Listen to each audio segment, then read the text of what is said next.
Olá, pessoal, que a graça e a paz do nosso Senhor e Salvador Jesus Cristo sejam com todos. Mais uma vez estamos juntos, ainda que fisicamente distantes, para continuar estudando a carta que Paulo escreveu aos Gálatas. Muito obrigado por sua companhia e sejam bem-vindos à nossa Escola Bíblica Dominical.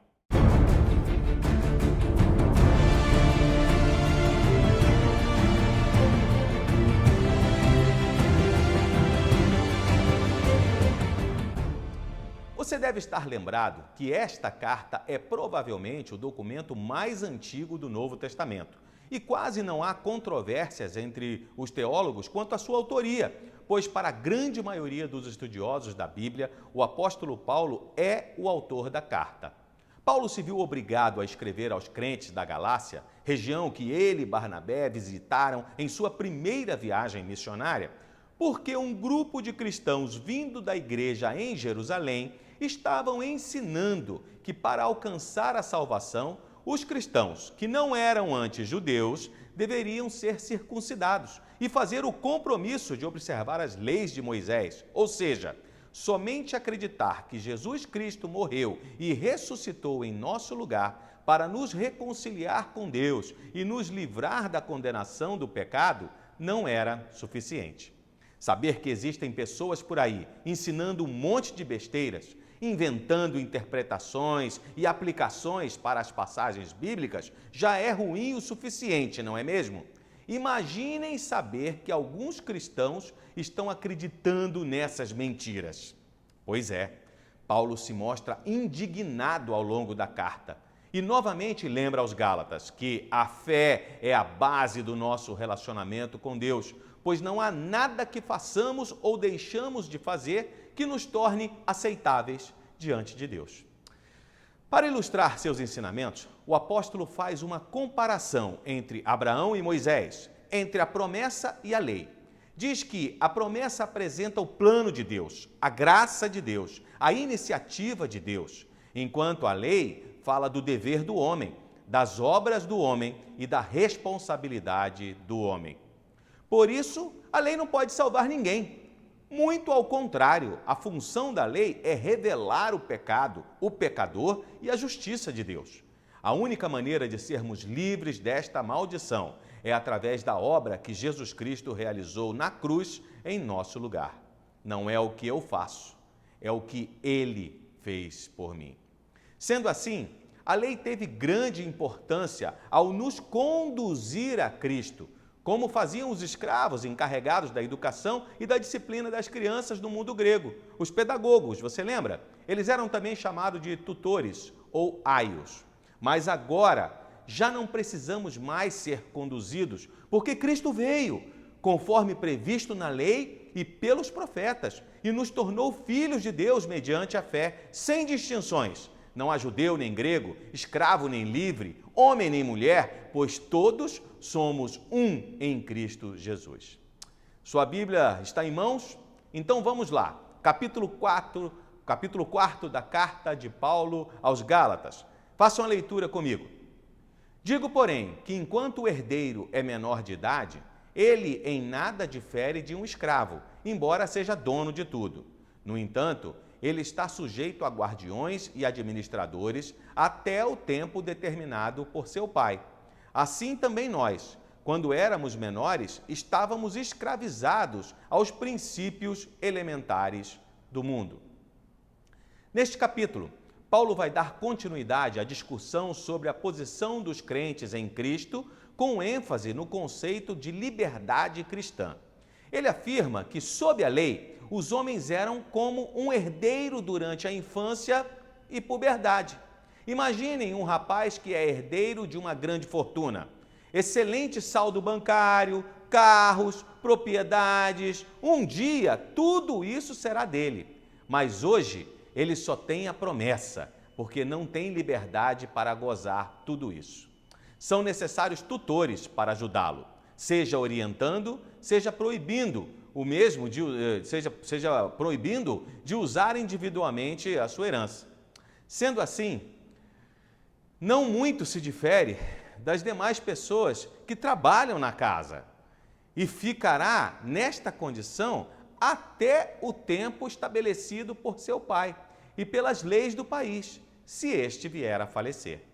Assim, também nós, continua Paulo, antes da vinda de Cristo, éramos herdeiros da promessa que Deus fez a Abraão, mas como crianças imaturas, não havíamos tomado posse da promessa. O ponto frisado pelo apóstolo dos gentios é que uma criança é limitada em seu direito de posse enquanto for menor de idade. Só ao atingir a maioridade, ela terá liberdade para gozar a herança deixada, sem a necessidade de intervenção de qualquer intermediário. Nós estávamos escravizados aos princípios elementares do mundo, isto é, sujeitos a autoridades intermediárias, a lei, com seus inúmeros ritos e cerimônias, além de incontáveis preceitos que eram apenas princípios básicos da fé religiosa e que em nada se comparam aos princípios religiosos que foram desvendados por Cristo. Você lembra que uma das acusações feitas contra Jesus diz respeito à intimidade dele com Deus, a quem ele se referia como Pai? Essa nova forma de entender o relacionamento entre o homem e Deus só foi possível na graça. É um relacionamento em outro patamar agora.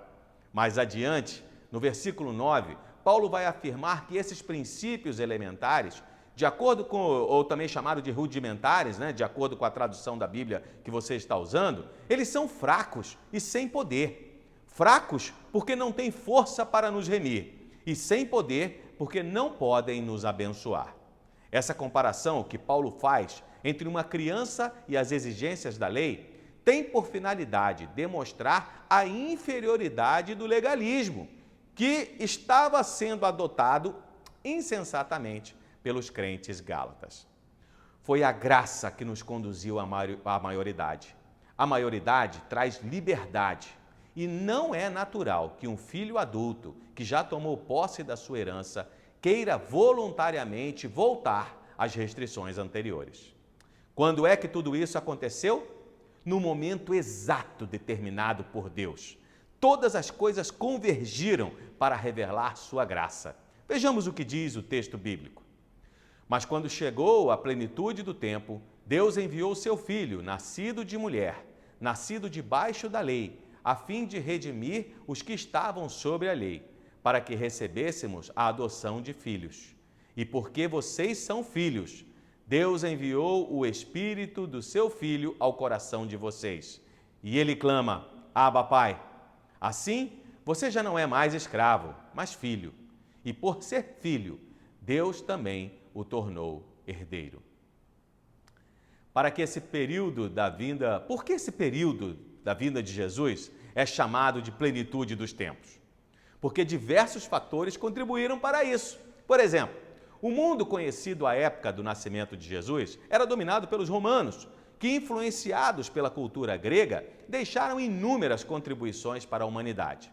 Quase todo o império era ligado por estradas, que eram também regularmente patrulhadas pelas tropas romanas.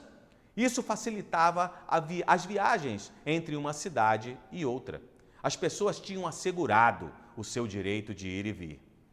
Embora o latim fosse o idioma dos romanos, a língua e a cultura grega eram adotados em todos os lugares e deram certa coesão à sociedade. Ao mesmo tempo, os antigos deuses mitológicos gregos e romanos começaram a perder influência entre o povo comum, de modo que nos corações e mente das pessoas, por toda parte, já nascia um desejo, uma fome de religião, de uma religião que fosse real e que trouxesse um sentimento de completude, de satisfação às pessoas. Deus não estava parado, Deus não estava em silêncio, Deus estava agindo. E agora, nesse tempo perfeito, Deus fez duas coisas. Enviou o seu Filho para não só nos resgatar da escravidão, mas para nos adotar em sua família como seus filhos. Jesus precisava ser homem para remir os homens, precisava ser justo, caso contrário, não poderia remir os justos. E se não fosse o Filho de Deus, não poderia ter remido as pessoas para Deus. A outra ação de Deus foi enviar o seu Espírito aos nossos corações, para que nós pudéssemos ter certeza da nossa condição de filhos. Olha o que o próprio Paulo diz na carta que ele escreve aos Romanos. O próprio Espírito testemunha ao nosso espírito que somos filhos de Deus, pois vocês não receberam um espírito que os escravize para novamente temerem, mas receberem o Espírito que os torna filhos por adoção, por meio do qual clamamos, Abba, Pai. Abba é um diminutivo aramaico de pai. É a palavra que Jesus usou em uma íntima oração a Deus. É esse tipo de intimidade de filhos que Deus nos oferece em Jesus. Porque o Espírito de Deus habita em nossos corações. Nós podemos dizer, papaizinho, intimidade carinhosa, possível através do calmo testemunho interior do Espírito quando nós oramos. E então, como anda o seu relacionamento com Deus? Você tem usufruído do seu privilégio de ser filhos? Em tempos como esse que estamos vivendo, é quase inevitável não nos preocuparmos. Como vai ser se as portas do comércio e das indústrias permanecerem fechadas por mais tempo? Será que eu vou conseguir voltar a trabalhar? Meu emprego estará mantido? Como é que eu vou sustentar a minha família? E se eu sair de casa, eu vou contrair esse vírus? Veja bem, todos esses questionamentos são legítimos, mas se ouvirmos a voz do Espírito Santo dentro de nós, ele testificará que somos filhos de Deus. E isso muda tudo, faz toda a diferença. Os meus filhos, eles sabem que eu estou sempre disponível para eles. Sabem que eu estou sempre conspirando para o bem deles. Mesmo quando eles não entendem uma atitude ou um posicionamento qualquer, eles não têm dúvidas do meu amor por eles e que sempre desejo o bem de cada um deles. É a mesma certeza que deve preencher os nossos corações. Deus está atento, Ele está cuidando de nós. Quando as dúvidas e as incertezas e o medo tentam se instalar no meu coração, eu gosto de trazer à memória um outro ensinamento de Paulo. Em sua carta aos Romanos, ele ainda diz assim: sabemos que Deus age em todas as coisas para o bem daqueles que o amam, dos que foram chamados de acordo com o seu propósito. O cristianismo é uma religião de filhos, não de escravos. Para que isso fosse claro aos Gálatas, Paulo escreve: antes, quando vocês não conheciam a Deus, eram escravos daqueles que, por natureza, não são deuses. Mas agora, conhecendo a Deus, ou melhor, sendo por Ele conhecidos, como é que estão voltando àqueles mesmos princípios elementares, fracos e sem poder? Querem ser escravizados por eles outra vez? Vocês estão observando dias especiais, meses, ocasiões específicas e anos. Temo que os meus esforços por vocês tenham sido inúteis. Nossa condição de filhos se dá ao fato de que conhecemos a Deus e Ele nos conhece. Isso é intimidade, é comunhão pessoal. Jesus chama essa comunhão de vida eterna. Leiam comigo a parte inicial da oração de Jesus, registrada em João capítulo 17. Depois de dizer isso, Jesus olhou para o céu e orou: Pai, chegou a hora. Glorifica o teu Filho para que o teu Filho te glorifique, pois lhe deste autoridade sobre toda a humanidade, para que conceda a vida eterna a todos os que lhe deste. Esta é a vida eterna, que te conheçam, o único Deus verdadeiro, e a Jesus Cristo, a quem enviaste. Temendo que todo o seu trabalho com os Gálatas tivesse sido em vão, Paulo faz um sério questionamento. Antes éramos escravos, agora somos filhos. Por que vocês querem retornar à antiga escravidão? Como é que vocês se deixam escravizar novamente por aqueles princípios básicos, trocando a liberdade e a alegria da comunhão entre pais e filhos pela enfadonha rotina de regras e regulamentos? Essa pergunta é, na verdade, uma súplica indignada e deve nos servir de alerta. Não é impossível retornar à vida antiga, achando novamente que devemos fazer isso ou aquilo para ter certeza de que fomos aceitos por Deus. Os Gálatas fizeram isso, mas é um absurdo, uma negação do que nos tornamos e do que Deus fez por nós. se estamos em Cristo Jesus. Até agora, em sua carta, Paulo nos leva a imaginá-lo como um mestre que possui sólidos recursos intelectuais, muito mais razão do que coração. Mas a partir do verso 12, Paulo apela para o sentimento e se dirige aos Gálatas com muita ternura. Até aqui, nós vimos Paulo, o apóstolo, o teólogo, o defensor da lei. Mas agora ele se mostra o homem, o pastor, zeloso pela vida espiritual daqueles que Deus havia confiado a ele para cuidar. Vamos voltar ao texto bíblico. Eu suplico, irmãos, que se tornem como eu, pois eu me tornei como vocês. Em nada vocês me ofenderam. Como sabem, foi por causa de uma doença que preguei o evangelho pela primeira vez a vocês. Embora a minha doença tenha sido uma provação, vocês não me trataram com desprezo ou desdém. Ao contrário, receberam-me como se eu fosse um anjo de Deus, como o próprio Cristo Jesus. O que aconteceu com a alegria de vocês? Tenho certeza de que, se fosse possível, vocês teriam arrancado os próprios olhos para dá-los a mim. Tornei-me inimigo de vocês por dizer a verdade? Em seu apelo mais pessoal e comovente, Paulo deixa claro de início a sua vontade. Ele deseja que os Gálatas se tornassem como ele, completamente dedicados a Cristo em sua vida e fé cristã, libertos da influência maligna de qualquer que tentasse contra a liberdade que Cristo nos garante, pois ele também havia se tornado como os Gálatas. O que ele quis dizer com isso? Provavelmente, Paulo faz menção às suas visitas a eles. Mesmo sendo judeu, Paulo não manteve aquela tradicional distância para com os gentios, não assumiu ares de superioridade, mas se tornou igual a eles, identificou-se com eles e assim, abandonando qualquer suposto benefício advindo da lei, os levou até Cristo. Paulo afirma ainda que não tem nenhuma queixa contra eles, pelo contrário, o comportamento deles havia sido exemplar, pois o estado de saúde de Paulo foi uma grande prova para eles. Segundo o que nos parece, observando os versículos seguintes, Paulo chegou à Galácia por causa de uma grave enfermidade. Existem muitas especulações acerca dessa enfermidade de Paulo. Uns falam em malária, outros falam em epilepsia, mas uma combinação com o versículo 15, aqui do capítulo 4, entre outras evidências em seus escritos, nos leva a imaginar tratar-se de uma enfermidade nos olhos, muito comum no Oriente Médio e, via de regra, deixava as suas vítimas cegas ou semicegas, além de causar um certo aspecto repugnante em alguns casos.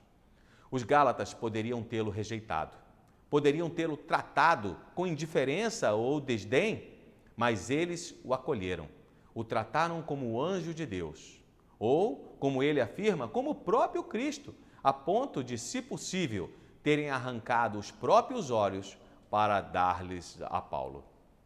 Tudo isso deixara o apóstolo dos gentios profundamente impressionado, mas a situação agora é outra. Aquele que antes havia sido recebido como um anjo de Deus, agora é considerado um inimigo. Por quê? Simplesmente porque Paulo andara lhes dizendo verdades diretas e dolorosas, repreendendo-os, advertindo-os, insistindo com eles que eles estavam errados por terem abandonado o evangelho da graça e retornado à escravidão da lei. Pastor Carlos, será que coisas assim acontecem em nossas igrejas hoje? Quando os Gálatas reconheceram a autoridade pastoral de Paulo, o trataram como um mensageiro de Deus. Mas quando não gostaram da sua mensagem, o rejeitaram e ele se tornou seu inimigo. Será que hoje, em pleno século XXI, alguém muda de igreja, de uma igreja para outra, porque não gostou da mensagem que foi pregada? Olha, gente, é tremenda a responsabilidade de trazer uma mensagem da parte de Deus para a sua igreja. O pregador é aquele que diz, assim diz o Senhor. E ai daqueles que falam em nome de Deus para satisfazer qualquer outro objetivo que não seja a pregação do Evangelho de Jesus. Pregadores que deixam de lado as verdades que precisam ser ensinadas para agradar a sua audiência, agem como falsos profetas. E é justamente um contraste entre a sua atitude e a atitude dos falsos mestres de Jerusalém que Paulo vai abordar nos versos seguintes. Vamos prosseguir. Verso 17. Os que fazem tanto esforço para agradá-los não agem bem, mas querem isolá-los, a fim de que vocês também mostrem zelo por eles.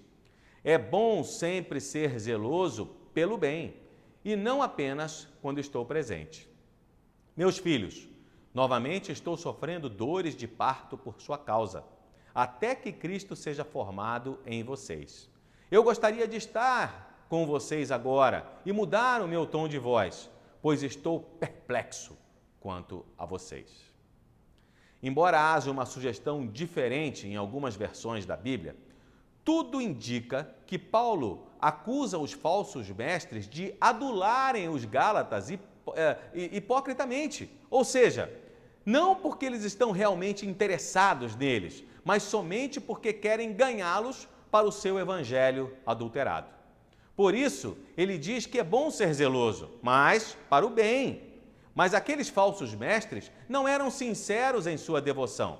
Eles bajulavam e enchiam os gálatas de atenção apenas para que eles se afastassem de Paulo, o que, na verdade, significava também os afastar de Cristo e da liberdade que nele há.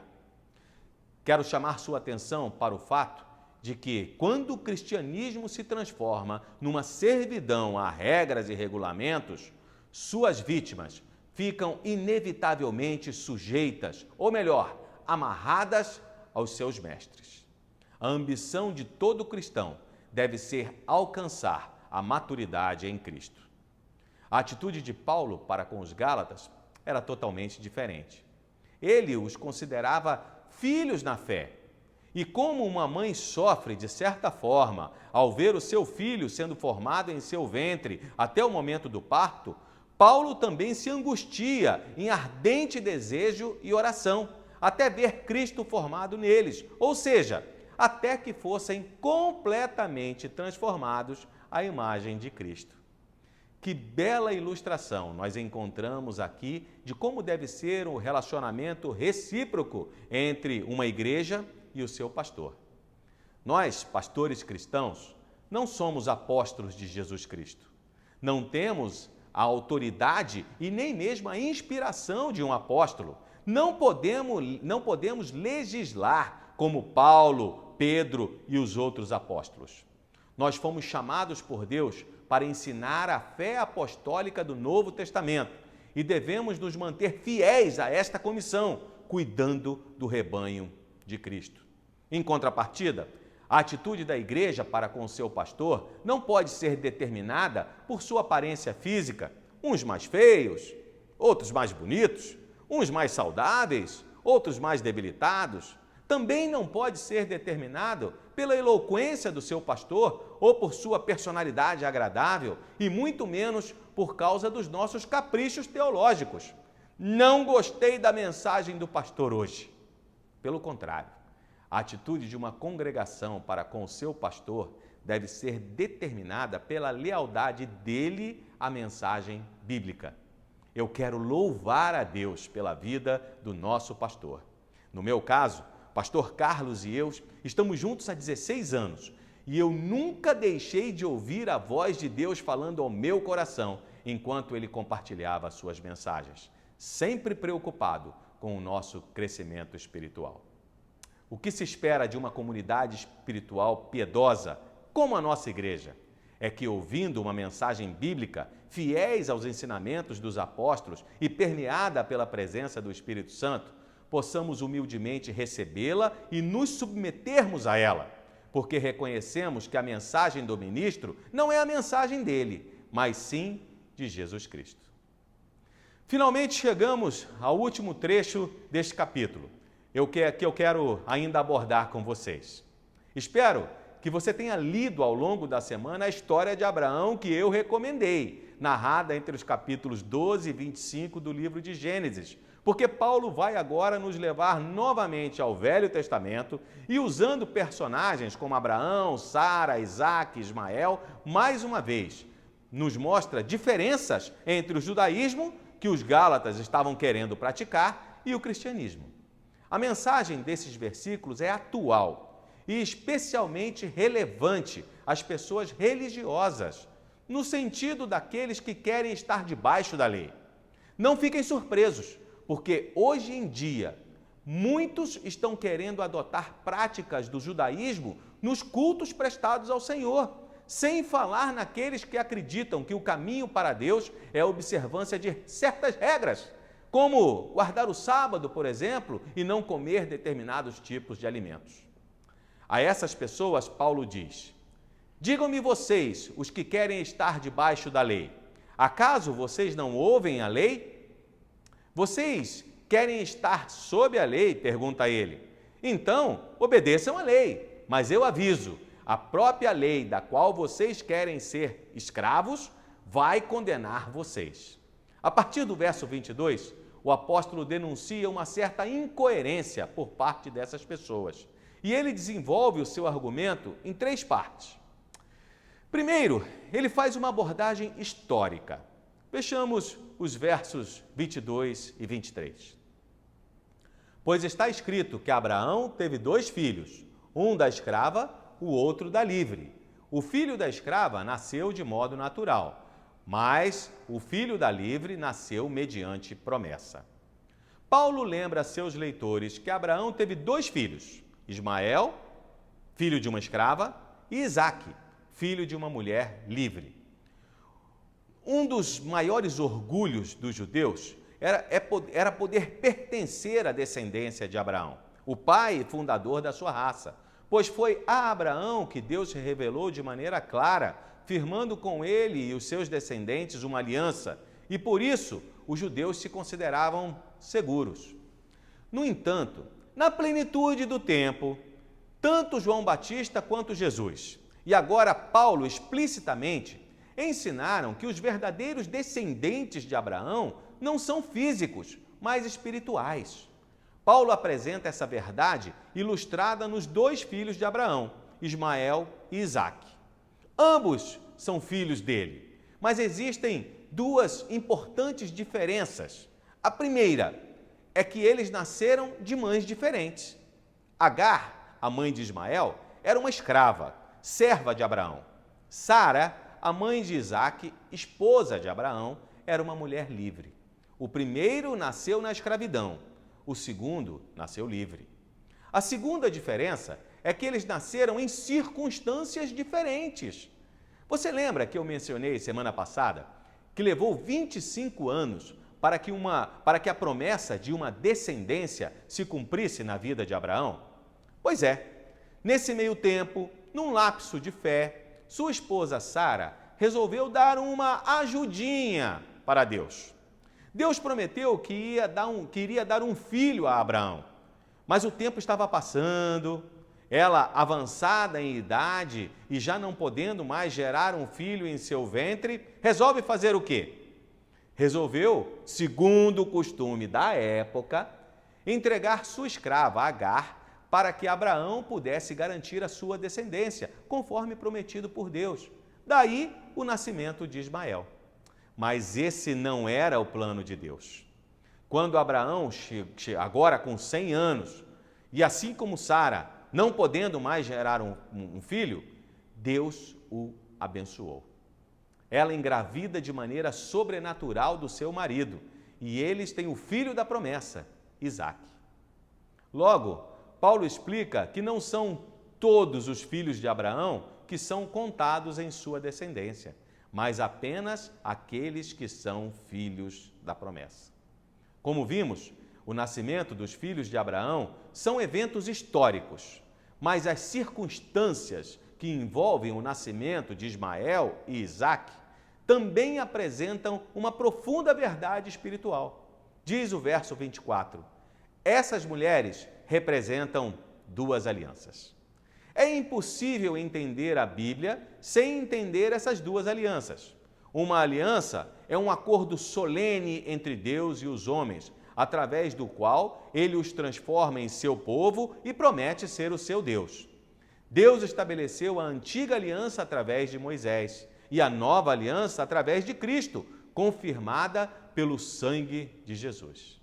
Por isso, a Bíblia é dividida em duas grandes partes: o Velho Testamento, ou a Antiga Aliança, e o Novo Testamento, a Nova Aliança.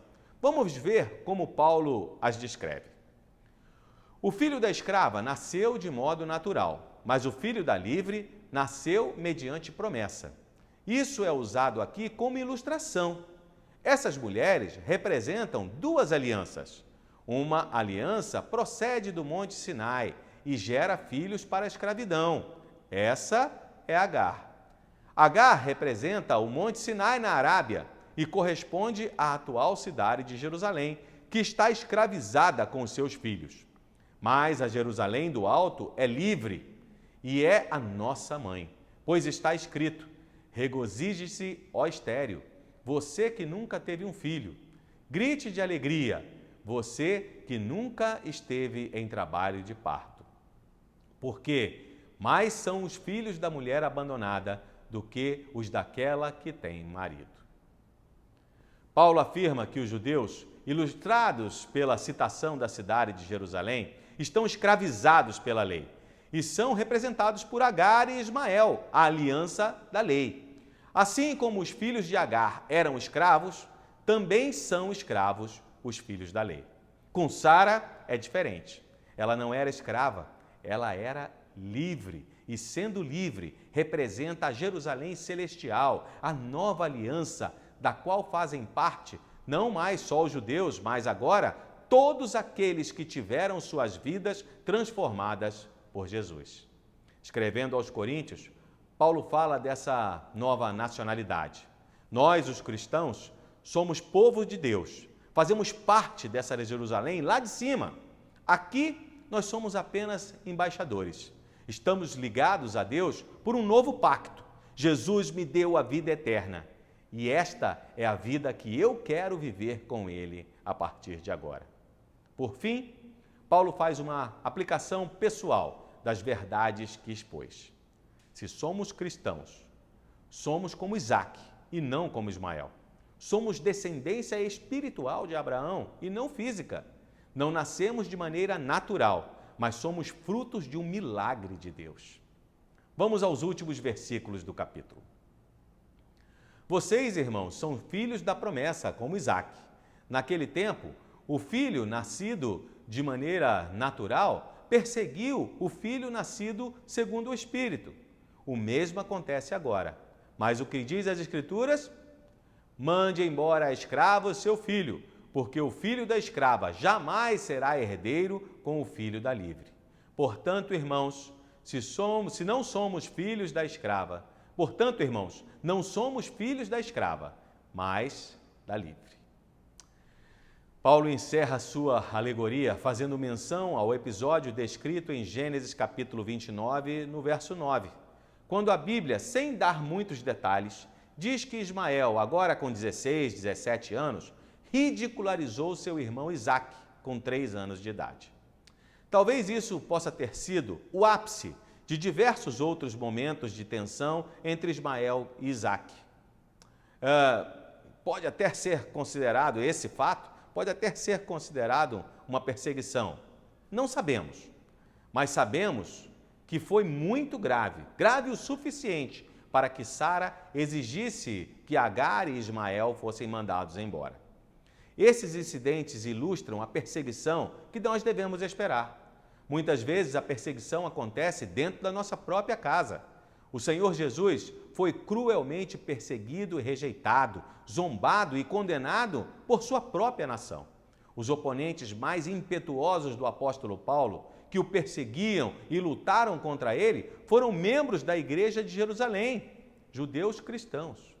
Ao usar esta ilustração, Paulo quer deixar claro aos Gálatas que a lei e o evangelho não podem coexistir e faz um anúncio fúnebre do judaísmo. Lança fora a escrava e seu filho, deixando claro que a lei nunca foi, nem nunca será o meio que Deus usa para redimir os homens. Aqueles que insistem em pensar que a lei é motivo de redenção, automaticamente voltam à condição de escravos e não têm parte na herança prometida por Deus a Abraão e a sua descendência. Qual é a promessa de Deus? Por causa da tua fé, eu o justificarei e o abençoarei e a sua descendência. Nós fomos profundamente abençoados por Deus quando Ele envia Jesus para tomar sobre si a nossa condenação e morrer em nosso lugar. Por causa do que Jesus fez, nós nos tornamos herdeiros da promessa, nos tornamos filhos de Deus. Nós somos livres. Vamos orar? Amado Deus, nós queremos te agradecer por esse presente maravilhoso. Muito obrigado, porque tu nos justificas através da morte de Jesus Cristo em nosso lugar. Muito obrigado, Deus, porque tu nos adottastes como filho. Muito obrigado, Deus, porque como se tudo isso já não fosse maravilhoso o suficiente, tu ainda nos deste o teu Espírito Santo, Senhor, para nos acompanhar dia a dia nessa jornada, enquanto nós tentamos nos tornar cada dia mais parecidos contigo, enquanto aguardamos, ó Deus, o toque da trombeta, enquanto aguardamos a convocação para estarmos contigo na eternidade. Muito obrigado pela presença do teu Espírito Santo em nossos corações. Muito obrigado pela calma e pela certeza que ele nos traz de que tu estás cuidando de nós. Por isso, Senhor, em tuas mãos eu quero colocar agora todas as famílias da nossa igreja.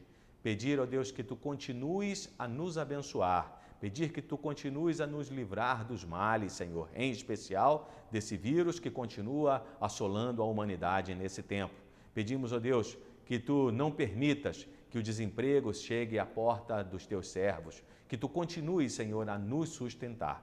Até aqui nos ajudou o Senhor e nós cremos, ó Deus, que como um pai cuida dos seus filhos, tu também estás atento a cada uma das nossas necessidades. Muito obrigado, Deus, por essa certeza. Muito obrigado pela tua presença em nossas vidas. Continua a abençoar, Senhor, todos aqueles que estão envolvidos, seja direta ou indiretamente, para que uma solução seja encontrada, para que uma vacina, ó Deus, seja produzida. Enfim, Senhor, para que os nossos cientistas, os médicos, pesquisadores, eles possam, ó Deus, nos dar um caminho, um alívio, ó Deus, na certeza de que encontraram um antídoto contra este vírus terrível, Senhor. Continue a abençoar os teus servos que estão atuando incansavelmente em busca dessa solução. Abençoa também, ó Deus, os profissionais que estão envolvidos, ó Deus, para que tenhamos aí algum tipo de bem-estar durante esse período de restrições sociais. Pessoas, ó Deus, que precisam conduzir veículos de transporte coletivo, aqueles que atuam na segurança pública, sem contar, ó Deus, nos amigos e irmãos queridos que estão diretamente trabalhando, ó Deus, nos hospitais, pronto-socorros da nossa cidade. Continua, ó Deus, a cuidar deles. Muito obrigado, ó Deus, mais uma vez, porque tudo isso nós podemos te pedir, como um filho que se dirige ao seu pai. Paizinho querido, atende, ó Deus, a oração que te fazemos nesse momento, porque nós oramos em nome do teu Filho amado Jesus Cristo. Amém. Bom, muito obrigado mais uma vez por sua presença. Na próxima semana, nós iremos encerrar os nossos estudos sobre a carta de Paulo aos Gálatas. Foi para a liberdade que Cristo nos libertou. Essa liberdade que temos em Cristo é o ponto alto da nossa fé. Mas como ela deve ser usada? Se você quiser aprender, será um prazer, novamente, ter a sua companhia. E agora, que o amor de Deus, o nosso Pai, a graça salvadora de Jesus Cristo e a comunhão e as consolações do Santo Espírito de Deus que habita em nossos corações, seja com o povo de Deus espalhado sobre toda a face da terra,